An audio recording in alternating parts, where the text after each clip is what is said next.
Jackson, Mississippi is out of running water after treatment plant pumps fail. Officials are distributing water cases to capital city's 150,000 residents. It's a massive undertaking. The city of Jackson, Mississippi, which has struggled with a crumbling water infrastructure for years, has no reliable running water. Pumps at the city's main water treatment plant failed Monday.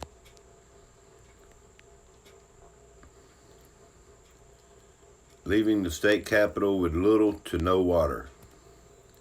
State authorities said because of the poor quality water and the low pressure, it wasn't safe for people to drink the water or to brush their teeth. Instead, officials are distributing water. The governor added, that it could take 3 to 4 months to repair the plant. The city of Jackson had already been under a boil water advisory.